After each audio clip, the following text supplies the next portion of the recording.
ఆ తర్వాత ఏం జరిగిందంటే, యేసుక్రీస్తు వారిని ఇదిగోనండి అన్యాయపు తీర్పు తీర్చి యెరూషలేము వీధుల్లో కొరడాలతో కొట్టుకుంటూ ఆయనను తీసుకొని వెళ్ళి ఆ శిలవ మరణంలో అతి క్రూరంగా దారుణంగా చంపుతుంటే, అవి చూస్తున్న తల్లి ఆ గుండె ఏమైపోవాలో మీరు ఆలోచించండి.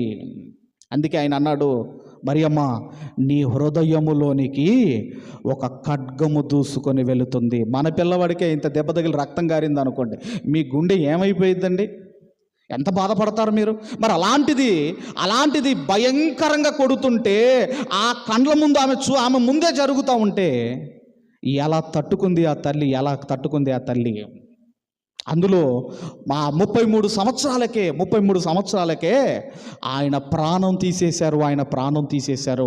ఒక మంచి యవ్వనములో ప్రభువు చనిపోతే ఆ తల్లికి ఎలా ఉంటుందో మీరు ఆలోచించండి. అందుకే మరియమ్మ, నీ హృదయములోనికి ఒక ఖడ్గము దూసుకొని పోతుంది. అక్కడ యోసేపు లేడు ఆ శిలువ మరణం పొందే దగ్గర. మరి ఆయన ఉన్నాడో చనిపోయాడో తెలియదు. అక్కడికి సహోదరులు రాలేదు.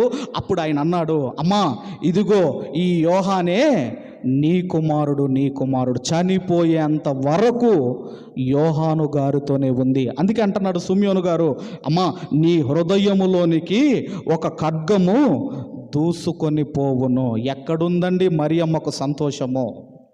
ఎక్కడుంది మరియమ్మకు సుఖం? ఎక్కడుంది సంతోషం? ఎక్కడుంది? ఆమె జీవితం అంతా కూడా యేసును కన్నందుకు బాధలు, అవమానాలు, నిందలు, కష్టాలు, దుఃఖము, మనోవేదన. అందుకే రెండవ టైటిల్గా ఏంటంటే, ఇదిగో సిమియోను గారు యేసుక్రీస్తు వారి కొరకు ఎదురు చూశారు. యేసుక్రీస్తు వారు వచ్చేంత వరకు ఆయన నీతిమంతుడిగా, భక్తిపరుడుగా, ఇదిగోనండి ఆయన ఇజ్రాయేలీల ఆదరణ కొరకు ఎదురు చూస్తూ క్రీస్తు వచ్చేంత వరకు ఇదిగో బ్రతికాడు. క్రీస్తుతో ప్రయాణం సాగించి ముగించాడు.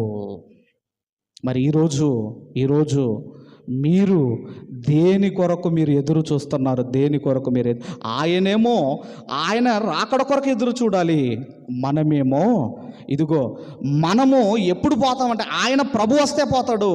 యేసుక్రీస్తు వారి రెండవ రాకడ వస్తే మనము చనిపోతాము. లేదంటే మన ఆయుష్ అయిపోయినా మనము చనిపోతాము. మరి చనిపోయిన తర్వాత నా యేసును చూడాలి అన్న ఆశతో మనం ఎదురు చూస్తూ బ్రతకాలి. ఏమీ లేదండి ఈ లోకములో. నువ్వు ఎంత సంపాదించినా, ఈ లోకములో నువ్వు